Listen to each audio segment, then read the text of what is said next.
Você já parou para pensar o que muda de verdade dentro do cérebro de uma pessoa autista? Não estou falando de comportamento, nem de manual de diagnóstico. Estou falando do que acontece lá dentro nas conexões, nos impulsos, na forma como o cérebro enxerga o mundo. E às vezes, trava. Imagina um cérebro que cresce mais do que deveria, que produz neurônio demais, que se conecta em excesso. E no meio desse caos neurológico, tenta entender o mundo ao redor. É por isso que para muita gente com autismo, uma conversa simples vira um desafio. Um toque vira um alerta, um olhar vira um código indecifrável. Hoje, vou te contar rapidinho o que a ciência já descobriu sobre o cérebro autista e como isso muda tudo na nossa visão do TEA. Não é comportamento, é biologia. Vamos mergulhar fundo no funcionamento cerebral de quem vive dentro do transtorno do espectro autista. Vamos direto ao ponto. O transtorno do espectro autista, conhecido como TEA, é uma condição do neurodesenvolvimento. Isso significa que o cérebro da pessoa autista não apenas pensa diferente, ele se forma, se conecta e opera de um jeito diferente desde o começo da vida. E isso afeta tudo: comunicação, interação social, aprendizado, controle emocional, até a forma como o corpo reage a estímulos simples do dia a dia. Só que o autismo não é uma coisa só, é um espectro. Tem gente que quase não fala, tem dificuldade até para pedir um copo d'água.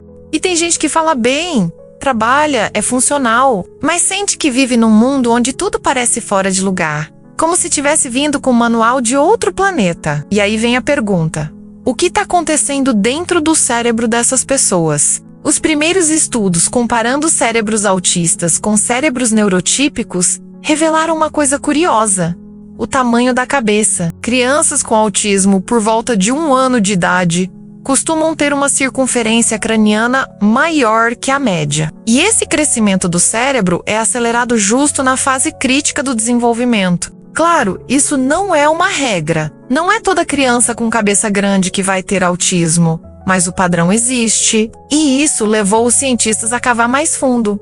O que eles descobriram? Que o cérebro autista tende a produzir mais neurônios do que o necessário, principalmente em áreas ligadas à cognição, linguagem, percepção e interação. E aí você pode pensar, mas neurônios é sempre bom, né? Mas nem sempre. Imagina um carro pequeno com motor de caminhão. Ele não vai funcionar melhor. Vai sobrecarregar, vai falhar. Nosso cérebro precisa de equilíbrio. Neurônio demais significa bagunça nas conexões. Informações demais, rotas demais, estímulos demais e o cérebro trava.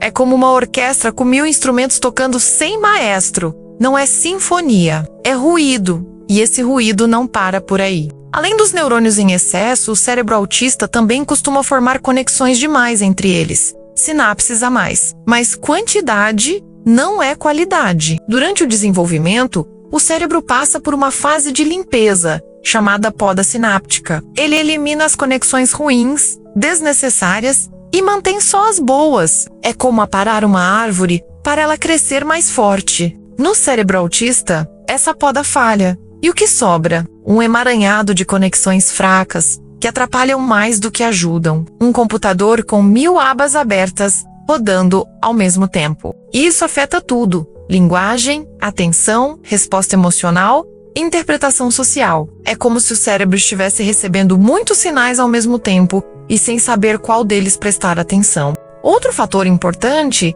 é o desequilíbrio entre as sinapses excitatórias e inibitórias. Algumas áreas do cérebro precisam acender em certos momentos, outras precisam desligar. Isso garante foco, controle, reação adequada.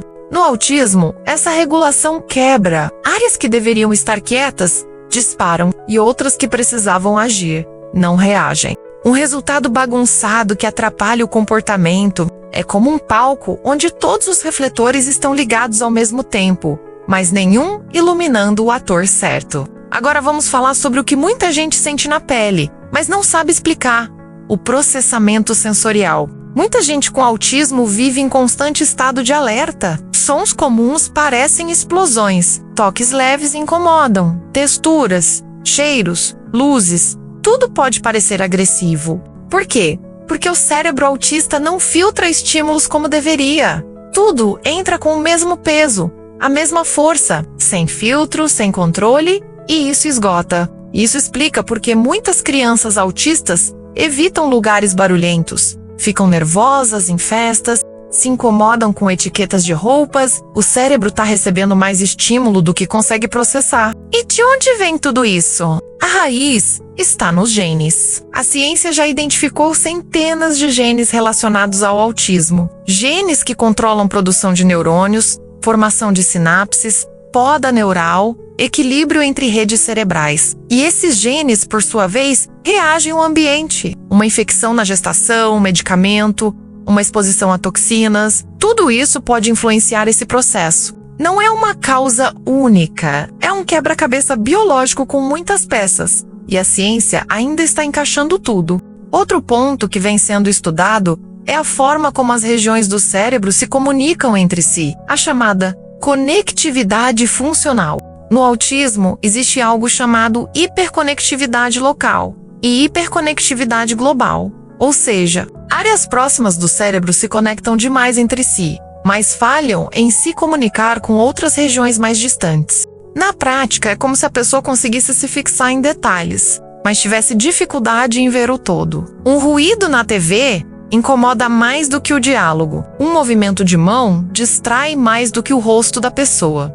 A percepção fica fragmentada. E isso não afeta só a comunicação, afeta a maneira como a pessoa percebe a realidade. Resumindo, o cérebro autista não está com defeito, está funcionando diferente.